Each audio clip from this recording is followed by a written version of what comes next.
What's up mga ka-sound system? Long time no see po. Bali medyo matagal tayong hindi nagkita-kita at galing po kasi ako sa bakasyon.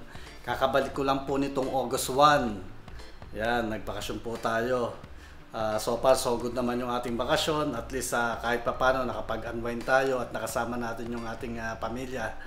Yan. So ngayon balik na naman tayo sa ating pagbablog. Balik tayo sa ating usapang sound system. Okay po, tuloy tayo mga ka-sound system. Alam ko madaming excited sa inyo dyan dahil noon pa madami na pong nagtatanong kung kailan ba lalabas itong ating S1 Pro Plus ng Bose. Bali kaka-receive lang po namin kahapon at yun nga, chinek ko nga po kung ano yung comparison nila between S1 Pro Pack tsaka S1 Pro Plus. Titingnan natin kung ano yung mga difference nila.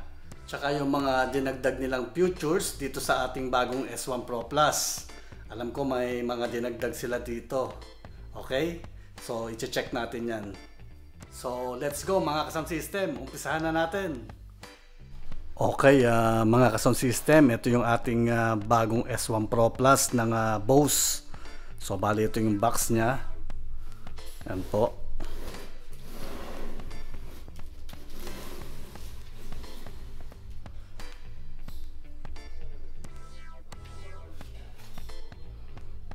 So ito naman yung ating S1 Pro Plus.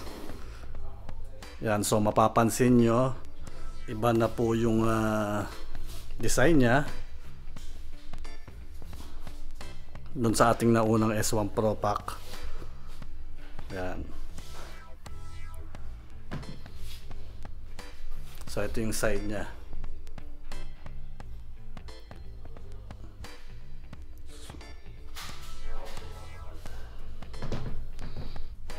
Yan naman yung backside niya.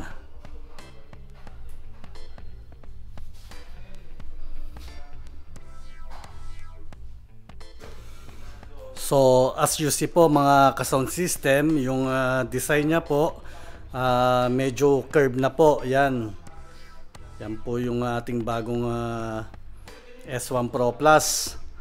Ito yung ating dating S1 Pro Pack. Yan, may kanto. Halos magkasinlaki lang po sila mga ka-sound system. Yan, oh. Pansinin nyo po. Talagang magka-height lang sila. Pati yung design ng handle. At tapos po, pwede nyo rin po siyang ipahiga. Kung gusto nyo gawing monitor. Yan po. Katulad ng ating dating S1 Pro Pack. At pwede nyo rin pong ikutin tong ating emblem. Yan. Kung ano yung gusto nyo posisyon. Yan. Kung gusto nyo ipahiga. Yan. Ayusin nyo yung emblem nya pa ganyan pahaba. Pag nakatayo naman, pwede nyo ikutin yan. Yan. Ganon din yung ating S1 Pro Pack na nauna.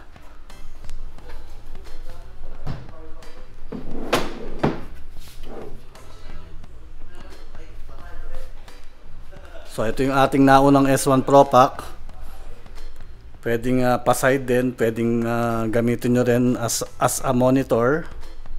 Pwede rin patayo.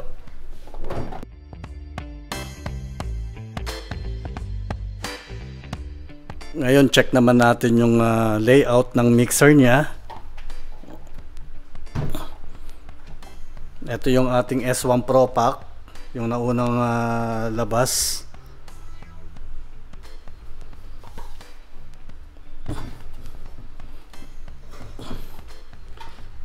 Ito naman yung ating S1 Pro Plus.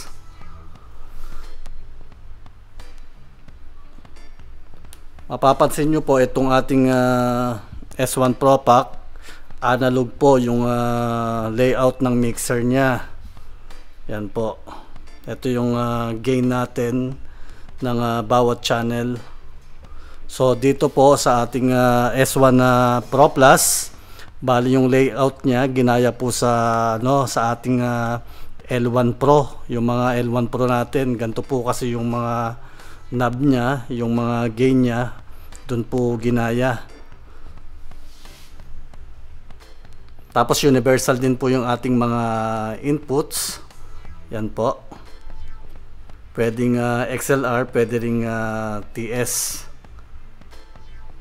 jack or mono jack para sa instrument po. Bali, pansinin nyo po, ito po yung layout ng ating mixer nung S1 Pro, yung naunang labas po ito. So analog na analog po. Ayan. Ito po yung gain natin, tapos ito naman yung EQ natin. So nandito po yung ating reverb, bass, and treble. So dito naman po sa ating S1 Pro Plus, hindi nyo po makikita rito, wala po. So bali nandito po siya. Pag prines nyo po to, may screen po dito, lalabas po yung ating bass, treble, tsaka yung reverb na option dito po sa ating screen. So ipa-power up natin para makita nyo po. So power up muna natin tong ating Bose S1 Pro. Tapos i-power up din natin tong ating S1 Pro Plus. So ayan po, nag-initialize na po siya. So ito yung ating S1 Pro Plus. Katulad nga po ng sinabi ko kanina, ito po yung ating layout ng mixer natin. So yan po, yung una po, volume. Yan, kung gusto nyo i-adjust yung gain nyo, yan po. Tapos kung gusto nyo namang i-adjust yung ating bass tsaka treble, i-press nyo po ito. Unang press po, ayan, treble, yung ating high frequency. Pangalawang press po, bass. Yan po, nakikita nyo po ba? Yan, yan. Tapos i-press nyo po uli, reverb naman. Ito yung reverb kung gusto nyong dagdagan o hinaan yung ating effects ng ating microphone. Yan po. Okay. Tapos i-press nyo uli, pabalik uli kayo sa ating gain sa volume. Ganun din po sa ating line 2 at sa ating line 3. Bali mga ka-sound system, ang isa pang nagustuhan ko dito sa bagong labas ng S1 Pro Plus, ito pong ating line 3. Ito yung source ng ating music or Bluetooth. Kung gusto nyo mag-play ng BGM, dito po sa line 3. Pwede kayo magkabit ng aux or by Bluetooth. Ang kagandahan nito, matitimpla nyo na po, hindi po katulad nung naunang ating S1 Pro. Wala pong EQ, hindi nyo na po madagdagan yung bass nya tsaka yung high. So ito pong ating S1 Pro Plus, pwede po. So una po, ito yung ating gain. Pag prines nyo po uli, ayan yung ating high frequency. Kung gusto nyo pong dagdagan ng kalanseng, yan. Yan. Kung gusto nyo dagdagan ng bass, pwede rin po. Yun yung isa sa advantage ng ating S1 Pro Plus. Not like dito sa ating S1 Pro Pack, talagang gain lang po. Yan. Pag nag-connect kayo ng Bluetooth or aux, wala nang ibang option kundi gain lang. Okay, ano pa ba? So i-check naman natin tong ating line out. Yan, kung gusto nyo pong magdagdag ng another speaker dito po sa ating line out, or kung gusto nyo magdagdag ng subwoofer, dito po kayo kukuha ng signal. So ang kagandahan nito, itong ating bagong S1 Pro Plus, XLR na po yung ginamit. Yan. Hindi katulad nung ating naunang S1 Pro, TS jack or mono jack po yung ano niya, yung input po ng line out. Bali check naman po natin tong ating AC input. Yan, so 100 volts to 240 volts, 50 to 60 Hz, 1 ampere. So pwede po siya kahit saang bansa, kasi pwede siyang 110, pwede siyang 240. Ganun din po sa ating dating S1 Pro. Yan. Auto voltage din po. Bali check naman po natin yung power button nya. So ito pong ating bagong S1 Pro Plus sa bilog po. Yan. Yung dati po ito pahaba. Tapos yung dati, yun nga, kung gusto nyong i-power on sa taas, kung gusto nyong i-off sa gitna, at kung gusto nyong i-pass charge sa baba. Yan. Yung bago po ngayon wala po nun. Yan. Talagang on and off lang siya. At mapapansin nyo pa mga ka-sound system, itong ating line input selector po dito, ito po yung ating S1 Pro na yung unang labas. So makikita nyo po dito may switch kung gusto nyo ng gitara or mic. Yan. Kung ikakabit nyo po gitara, yan, itatapat nyo po sa guitar. Kung mic naman po sa mic. So ngayon po yung bagong S1 Pro Plus, para makita nyo yung selector ng input natin, kung gusto nyo ng mic or line, ganito lang po. I-hold nyo po ito ng 5 seconds. Yan po. Yan. So makikita nyo po rito yung tone match. Yan. So press nyo yung tone match. So ayan po. So nakikita nyo naman po nakaselect yung microphone. Kung gusto nyo gawing instrument, so i-choose nyo yung instrument. Yan. So nandito po nakatago po yung selector natin. So kung gusto nyo gawing mic ulit, yan, i-choose nyo lang. Yan. Kung gusto nyo gamitin na microphone. Okay. So i-back na natin siya. Yan. Yan po. Okay, check naman natin yung battery life niya po. Yan. So, ito yung ating box ng ating S1 Pro Plus. So, nakasulat nga po dito up to 11 hours. Yan. Pwede nyo po siyang gamitin ng up to 11 hours. Pero po, depende po sa volume yun. Kung syempre, pag malakas yung ating volume, mas malakas kumain ng kuryente ng battery. Ganun din po yung ating S1 Pro Pack, yung ating naunang S1 Pro. Up to 11 hours din po siya. Kagandahan din po sa ating Bose S1 Pro Plus na monitor po natin yung ating battery life. Yan po. Kita nyo po ba yung percentage ng ating battery life? Yan. Kung ilang percentage na siya, kung mauubos na or full pa siya. Okay, mga ka-sound system, sound check tayo. I-sound check natin tong ating Bose S1 Pro Plus. Ngayon meron ako ditong Sennheiser E835. Ito yung gagamitin natin. Tsaka XLR cable.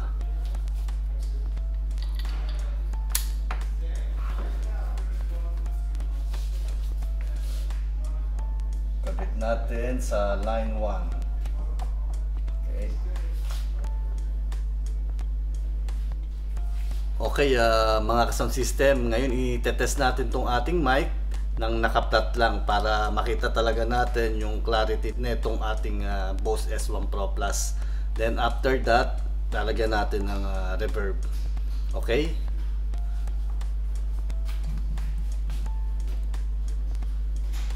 Sound check, 1, 2, mic testing, 1, 2, 3. So, ayan po. Naka-flat lang yung ating EQ. Yan. Ito yung gain natin. Flat lang natin yung high, tsaka yung bass. Yan, nakagitna lang siya. Okay, so yan po yung audio natin kapag naka-flat yung ating EQ. Malinis na malinis po. Sound check, 1, 2. Ngayon dagdagan natin ng EQ. Dagdagan natin ng konting high. Test, sound check, 1, 2. Mic testing, 1, 2, 3. Yan, mas gumanda po siya. Tapos konting bass lang. Okay. Sound check, mic testing, 1, 2, 3. Malinis na malinis po yung tunog nitong ating S1 Pro Plus. Lagyan naman natin ng reverb, ng effects. Sound check, mic testing, 1, 2, 3. So ayan po, may reverb na siya. Sound check, mic testing, 1, 2, 3. So ayan, napakaganda ng tunog mga ka-sound system. Okay, test naman natin tong ating S1 Pro Pack, yung naunang S1 Pro. Check natin yung quality ng boses dito. Okay?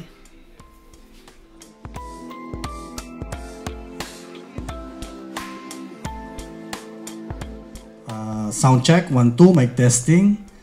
Yan po, ipla-plat muna natin at walang reverb.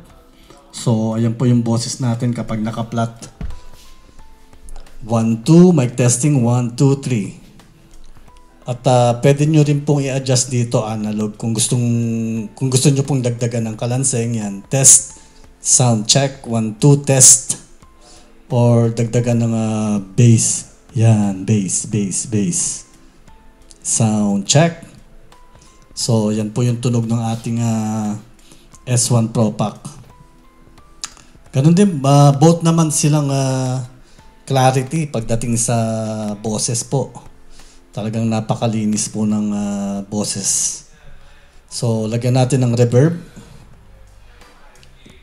I-12 o'clock lang natin. Yan, sound check. Mic testing, 1, 2, 3. So, ayan po. May reverb na. Sa akin po, sa aking pandinig, halos same lang po sila nung S1 Pro Plus pagdating sa quality ng voice. Pareho silang malinis. Okay po. Okay po, mga ka-sound system. Punta na tayo dito sa ating kumbaga main event. Yung pinakamagandang features ng ating Bose S1 Pro Plus. Yan, yung dinagdag nila dito sa ating Bose S1 Pro Plus. So makikita nyo po, dito po may dalawang cover na rubber. So tinatanggal po ito. So yan, sundutin nyo lang po ng daliri nyo, matatanggal nyo na po yung cover nya. So makikita nyo po, hindi po basta butas lang po yan. Dyan po natin ilalagay itong ating transmitter. Yan po. Yan pong ating Bose wireless transmitter. Kung gusto nyo pong gumamit ng wireless mic, so mag-a-adds on po kayo. Bibili po kayo nito.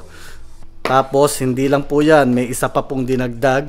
Kung gusto nyo naman pong i-wireless yung gitara nyo, ayun, meron din po tayo ditong ating Bose wireless instrument transmitter. So bali isasalpak nyo lang po dito yan. Kahit saan po dito. Halimbawa itong channel 1 nyo, dito yung mic. Channel 2 naman, dito po yung ating instrument. So alam ko madaming magtatanong sa inyo kung magkano ba itong ating Bose wireless transmitter tsaka itong ating Bose wireless instrument transmitter. So ang price po dito sa amin, dito po sa Kuwait, pag magdadagdag kayo nito, ang price po nito it's 49 KD 950 pills. So bali pumapatak 50 KD. Yun, 50 KD yung bawat isa nito. Yung price ng ating S1 Pro Plus naman, yan po, i-reveal ko na po sa inyo. Mas mataas po siya ng konti dito sa ating S1 Pro Pack, yung sa ating naunang Bose. Ang price kasi nitong ating S1 Pro Pack dati 199 KD, yung po yung last price niya. At ang SRP price naman po nitong ating S1 Pro Plus is 220 KD. Yan po yung price ng ating bagong S1 Pro Plus, 220 KD. Yung luma naman 199. Pero po itong ating S1 Pro, itong ating S1 Pro Pack, bali binawasan po nila yung price niyan para at least maubos na po yung stock namin. So bali ginawa pong 169. Yan, 900 pills. Parang 170 na rin, 170 KD. Yan. Yan po yung price sa amin nito. So, bali pinapaubos na lang po yung stock kasi po may bago na po tayong S1 Pro Plus. Yan. Okay, so magkano nga po ba aabutin yung total price niya kung gusto nyo pong magkaroon ng wireless microphone tsaka nitong ating S1 Pro Plus. So, ang ating S1 Pro Plus po is 220 KD. Tapos, mag-a-adds on po kayo ng ating S1 Pro transmitter which is 49 KD, 950 pills. So, parang 50 KD na rin. So, 220 plus 49, 950. So, 269, 950 pills sa Kuwait dinar. Bali, almost 270 KD. Yan. Pag gusto nyo ng ating wireless mic, tsaka itong ating S1 Pro Plus, 270 KD aabutin. Ngayon po mga ka-sound system, itetest natin itong ating Bose wireless transmitter. Ito po yung device para maging wireless yung ating microphone. Ikakabit natin siya, tapos i-connect natin dito sa ating S1 Pro Plus. Okay? So, ganito lang po. Ikabit nyo lang po itong ating transmitter dito sa ating microphone. Yan. Pagtatanggalin nyo po, ito, pindutin nyo lang. Yan. Tapos kabit nyo. Ngayon, i-power up na natin. Ito po yung power niya. Yan. Okay, good to go na. I-gain na natin siya. Bali, nakalink na nga pala to kasi chinarge ko na to dito sa ating S1 Pro Plus. So, nakalink na siya. Okay, sound check na natin yung ating mic gamit itong ating wireless transmitter.